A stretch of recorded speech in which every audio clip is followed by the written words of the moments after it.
Adam s'est enfui une fois de plus de l'orphelinat, c'est la 3e fois en 3 mois. Ce n'est pas qu'il le maltraite là-bas, non, mais le garçon ne peut tout simplement pas s'habituer aux règles de cet établissement. Petit déjeuner, déjeuner, dîner à heure fixe, des éducateurs et des nourrices comme à l'hôpital. Comme c'était bien avec maman. Ils vivaient tous les deux dans le centre-ville, maman travaillait dans un magasin. Depuis que Adam se souvient de lui-même, ils étaient toujours ensemble, il ne connaissait même pas son père. Ils rendaient visite à leur grand-mère à la campagne de temps en temps. Mais Agathe, la mère de Adam, n'aimait pas y aller seule, elle emmenait son fils. C'était simplement un devoir filial, semble-t-il, à accomplir, aider à la maison, planter et désherber dans le jardin. En général, elle n'était pas attirée par cet endroit, car sa mère, Madame Auguin, n'arrivait jamais à se maîtriser avec l'âge, elle buvait beaucoup et ne se souciait pas du tout des conséquences. Mais pourquoi la vie est-elle si injuste? Maman est tombée malade. Pas la vieille Madame Auguin qui disparaissait dans des beuveries à 60 ans, mais maman, une jeune et belle femme d'une trentaine d'années. La maison s'est remplie de médicaments, une odeur sucrée et esséurante flottait dans l'air, maman a maigri et pâli. Les choses sont devenues difficiles, et Adam et elle ne vivaient que de l'allocation pour enfants de Adam, car Agathe a immédiatement été licenciée du magasin, le propriétaire ne voulait pas payer le congé maladie. Mais maman ne s'est pas laissée abattre. Les nuits où la douleur la laissait tranquille, elle tricotait des gilets et des chaussettes à vendre, c'était ainsi qu'il s'en sortait. Madame Auguin se plaignait seulement, elle invente tout, cette paresseuse, elle ne veut pas m'aider, venir me rendre visite. L'idée d'aider Agathe et son petit-fils ne lui est jamais venue à l'esprit, elle buvait tout son salaire de retraite. Puis maman a été hospitalisée. Mon fils, tu vas vivre un peu avec grand-mère, lui a-t-elle dit avant de partir à l'hôpital. Écoute, là, ne lui parle pas méchamment. Oui, ta grand-mère n'est pas facile, mais elle reste de la famille. Maman, quand est-ce que tu reviendras? A demandé anxieusement le petit Adam de 10 ans. Tu ne seras pas parti longtemps, n'est-ce pas? Je vais essayer de revenir le plus vite possible, mon chéri, murmura la femme en serrant son fils contre elle. À ce moment-là, Adam était même effrayé, elle était si maigre, on pouvait sentir chaque os dans son corps malade. Il a enlacé sa mère et l'a embrassée bien fort. Soigne-toi, a-t-il dit fermement. Et moi, j'attendrai aussi longtemps qu'il faudra. Le matin, Agathe l'a mis dans le bus de ligne pour le village, a placé une petite sacoche de sport avec les affaires de Adam à ses pieds, l'a embrassé une dernière fois et est sortie du bus. Ensuite, elle lui a fait signe en disant au revoir quand le bus a démarré. Elle souriait, mais des larmes coulaient sur ses joues. Et Adam lui a fait signe désespérément en retour, luttant pour ne pas pleurer. Ils ne s'étaient jamais séparés avant cette heure-là. Grand-mère n'a pas accueilli Adam très amicalement, tu te montres, garnement? Grogna-t-elle. Eh bien, viens, il y a du thé et des biscuits dans la cuisine. Elle-même était assise dans le salon avec une bouteille de bière à moitié pleine. Adam sortit du sac du saucisson, du pain, des fruits, tout ce que sa mère lui avait donné, il le mit sur la table. Il alluma la bouilloire. Pendant qu'il préparait son thé, Madame Auguin vint dans la cuisine et se fit quelques sandwichs. Ta mère achète cette chère charcuterie, remarqua-t-elle. Elle fait semblant d'être pauvre. Grand-mère, maman est vraiment malade, rappela Adam. Oui, qu'est-ce qui lui arrive? Déclara la vieille femme en haussant les épaules. Elle va se rétablir. Elle a encore beaucoup de travail à faire dans le champ. Les mots de sa grand-mère donnèrent envie à Adam de lui jeter quelque chose de lourd, mais il se retint, sa mère lui avait demandé d'être calme. Une semaine plus tard, une nouvelle arriva de l'hôpital de la région, sa mère était décédée après une opération, et il fallait récupérer le corps. Madame Auguin se lamenta, « Oh, quelle tristesse !» Les gens du village étaient solidaires, ils ont rassemblé de l'argent pour le transport du corps et organisé les funérailles. Le président du conseil rural s'occupait de tout cela, car Madame Auguin sombra dans son propre chagrin avec une autre dose d'alcool. Adam, lui, n'a pas cru jusqu'au bout que sa mère était partie. Ils ont dû se tromper à l'hôpital, confondre quelque chose. Ce n'est que lorsqu'il a vu sa mère dans le cercueil qu'il a crié de douleur, se retrouvant seul sur cette terre.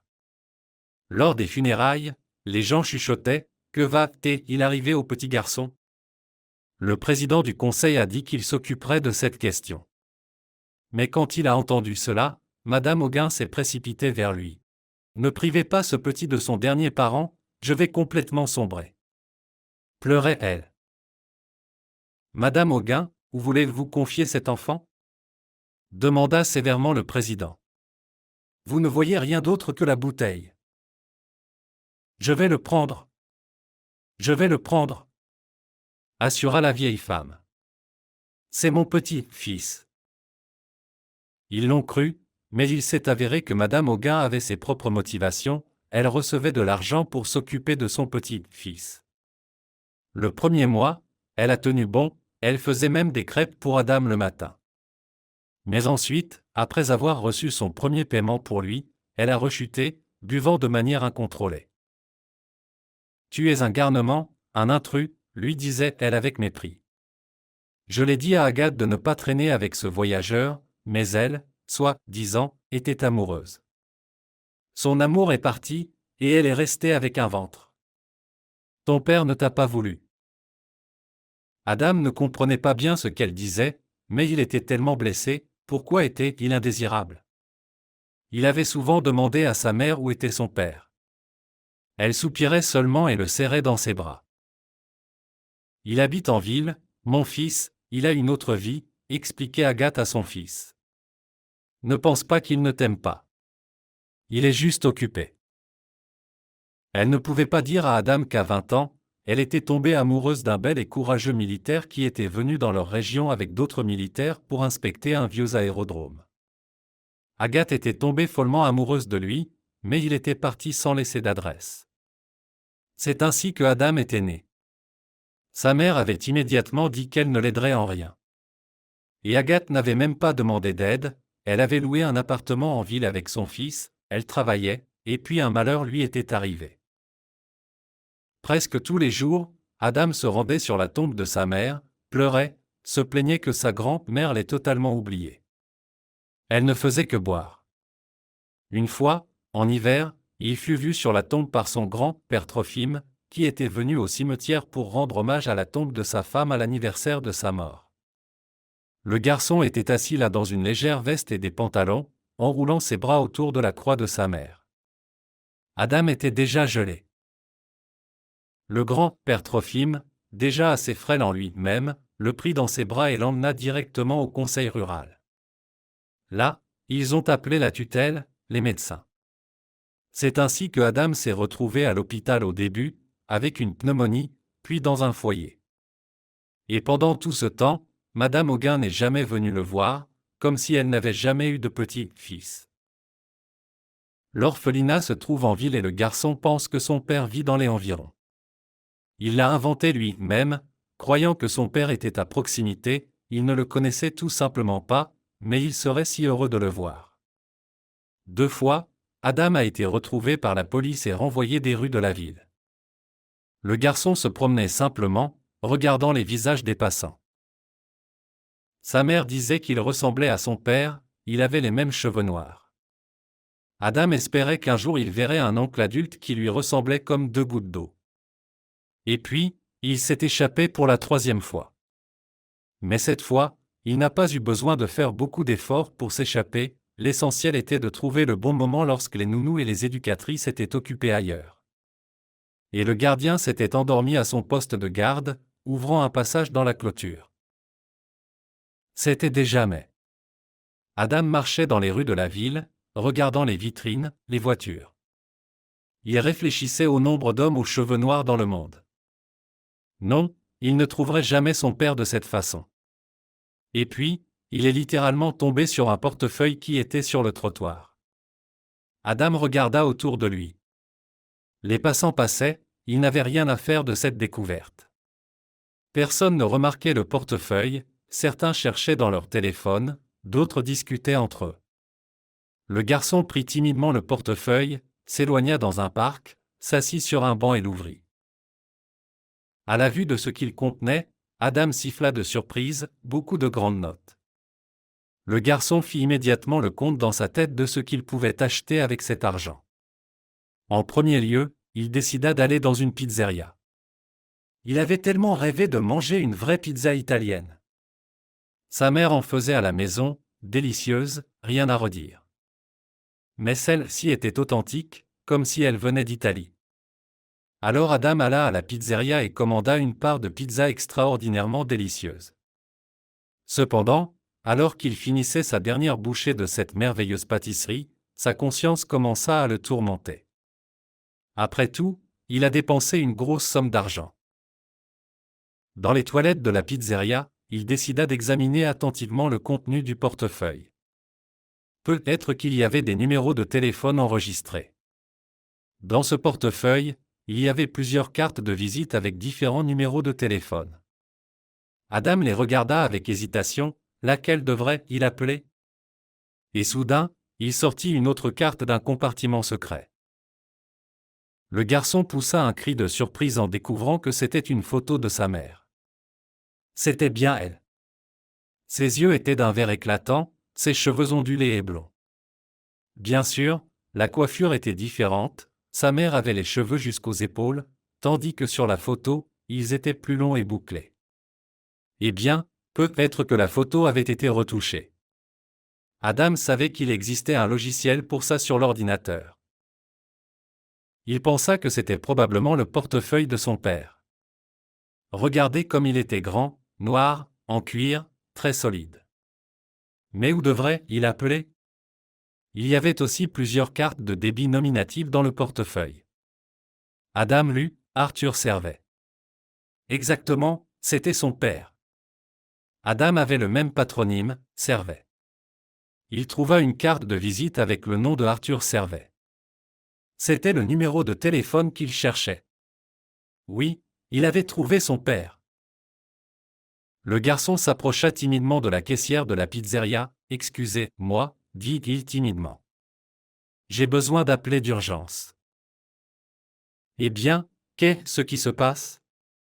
répondit froidement la caissière. « Appelle. »« Je n'ai pas de téléphone, » dit le garçon. « Tu l'as perdu ou quoi ?»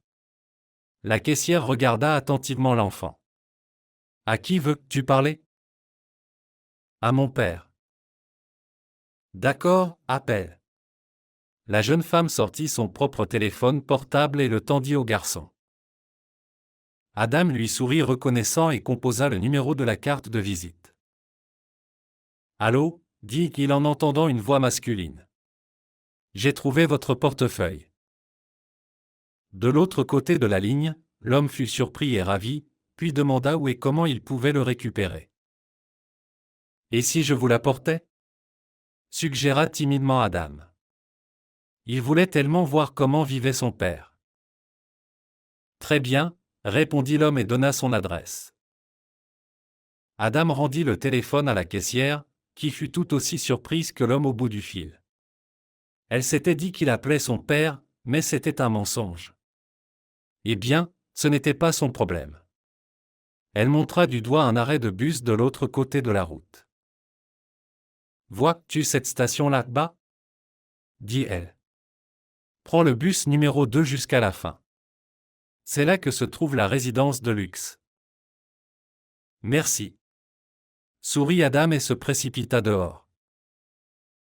Il se dirigea vers la magnifique maison, une maison en briques à 2 étages, entourée d'arbres, de buissons et de parterres de fleurs. C'était le printemps. C'était si beau. Tout était en fleurs et sentait bon. Adam jeta un coup d'œil par-dessus la clôture en fer forgé et admira la vue. Il semblait y avoir une piscine là-bas, il devait nager en été. Et la pergola était si belle, richement sculptée, presque aussi grande qu'une maison. « Eh bien, mon garçon, qu'est-ce qui t'arrive » l'interpella le gardien. Je… Adam était perdu. J'ai trouvé ce portefeuille ici, mais je ne le remettrai qu'au propriétaire. Au propriétaire? Se moqua le gardien. Attends, je vais le chercher. Et il appela au téléphone. Quelques minutes plus tard, la porte de la maison s'ouvrit et un homme grand et brun en sortit. Exactement, c'était papa. Le cœur de l'enfant bondit. Et puis une femme aux cheveux clairs apparut à la porte. Adam se figea un instant, puis pâlit soudainement et trembla tout entier. Maman! Maman chérie! Tu es vivante! S'écria-t-il en courant vers la porte.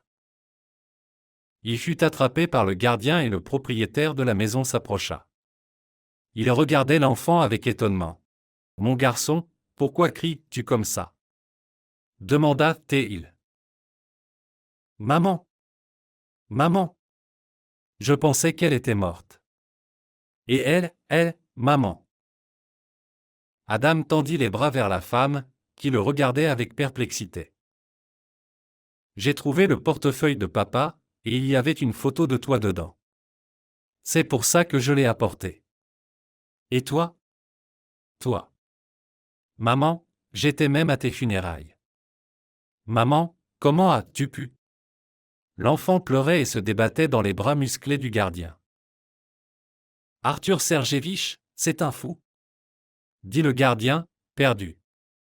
Désolé, je vais appeler la patrouille. Attends un peu. L'arrêta le propriétaire de la maison. Ce garçon semble faire une erreur. Léa, viens ici. Il fit signe à sa femme, qui s'empressa de venir vers la porte.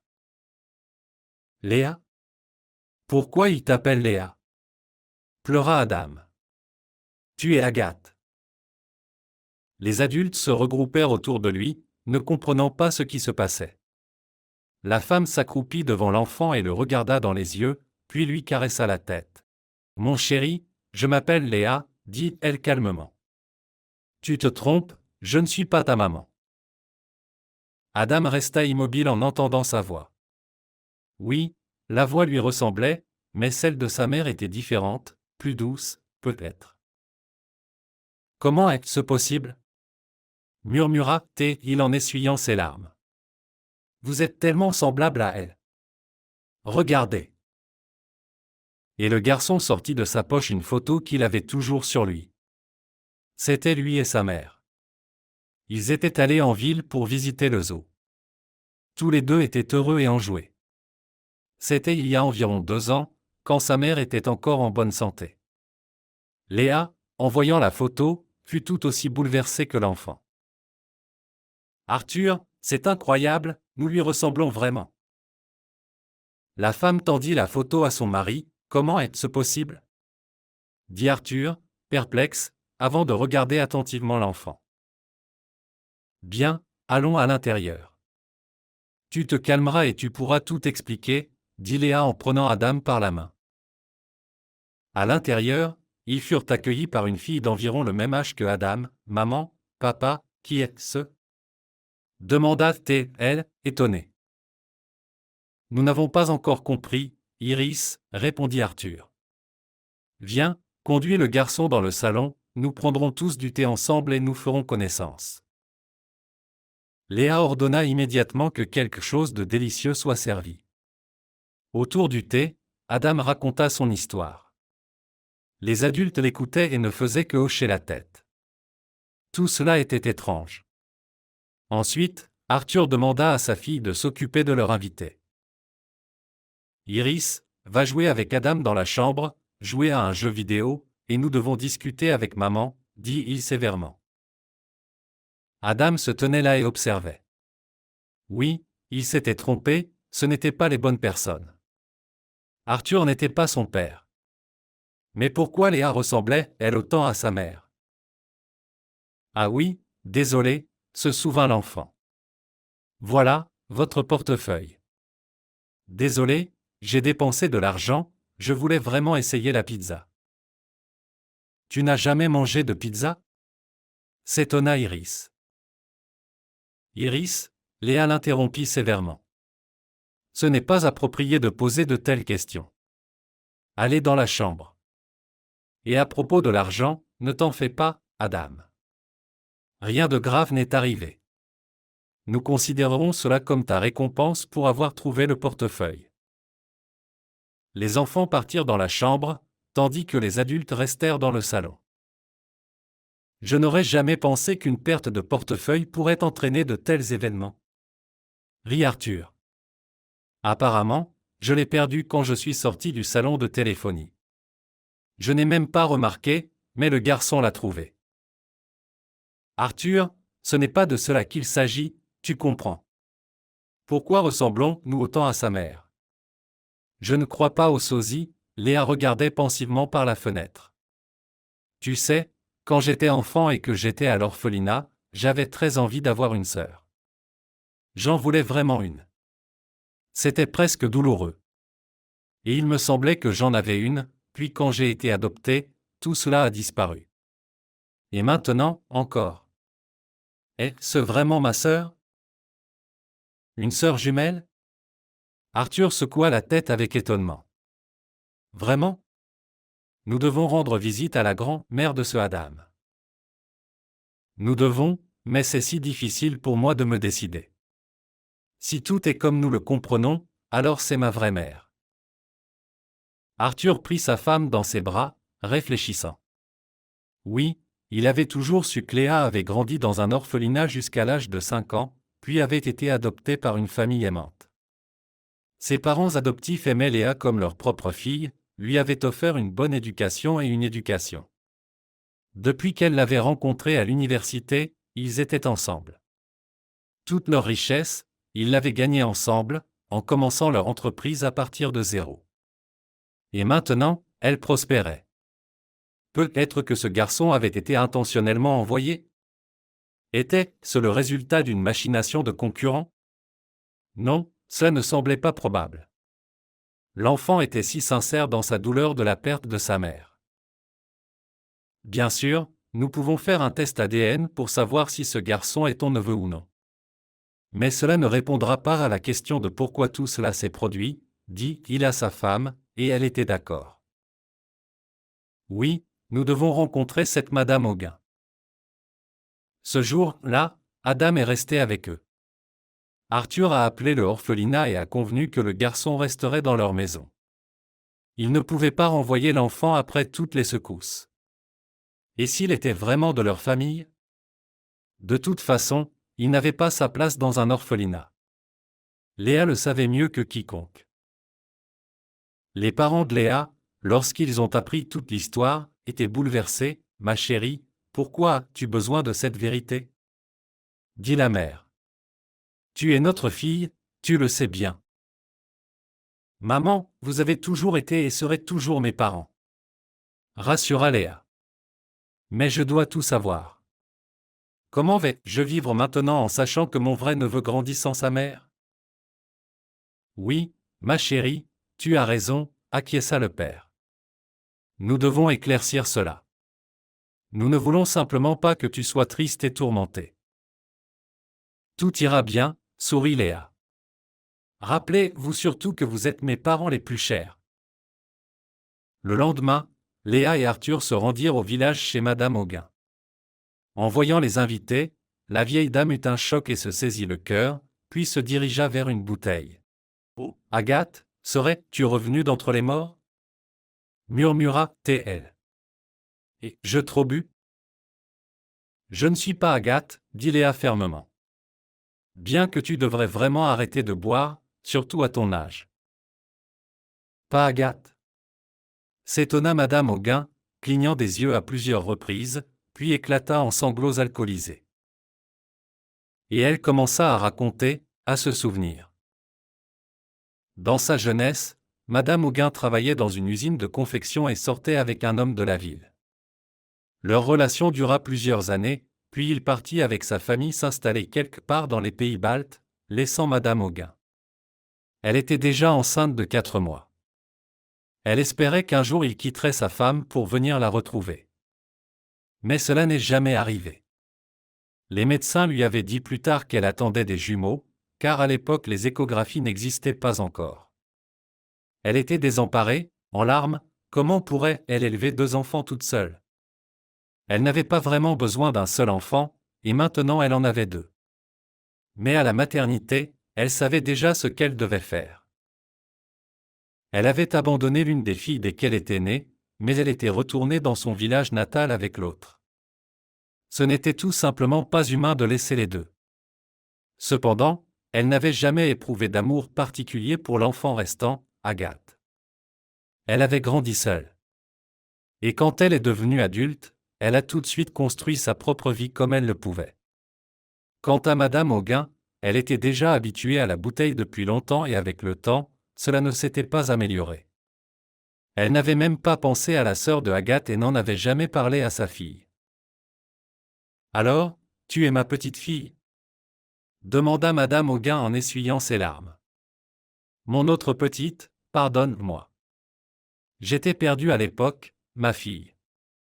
Tu as retrouvé ta maman par toi-même. » « J'ai une maman, » répondit Léa d'une voix tremblante. « Et je ne vous aurais jamais cherché si Adam, le fils de Agathe, ne m'avait pas trouvé lui-même. » « Adam » Madame Auguin rit Drinkenly. « Ce garnement ? Comment pouvez-vous parler d'un enfant de cette manière ?» s'indigna Arthur. « C'est votre petit-fils, après tout. » « Oui, mais de qui ?» Madame Auguin haussa les épaules. Agathe lui a même donné son nom de famille. « Peu importe ce que les gens disent, » soupira Léa. « Allez, vivez comme vous le souhaitez. Je vous laisserai mon numéro de téléphone, appelez-moi si nécessaire. » Et elle quitta cette maison où vivait sa mère biologique. Pour la première fois de sa vie, elle avait rencontré sa mère, et son cœur n'avait pas tremblé, seulement la blessure restait. Et ce n'était même pas pour elle, mais pour sa sœur défunte, qui vivait avec sa mère et était encore plus malheureuse qu'elle.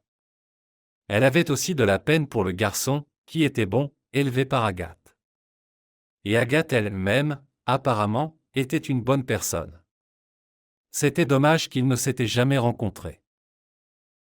Léa et Arthur sont allés au cimetière local et ont déposé un bouquet de roses rouges sur la tombe de sa sœur. « Repose en paix, ma sœur, » murmura la femme.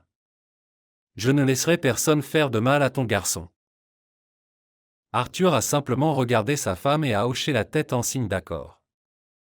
Ils avaient déjà tout résolu avec leur femme, même sans en parler, Adam vivrait avec eux. Un mois plus tard, Arthur et Léa ont officiellement adopté Adam. Il était heureux, s'était bien entendu avec sa sœur Iris. Il n'avait plus envie de chercher son père, il avait un père en Arthur et une tante en Léa. La tante la plus chère au monde.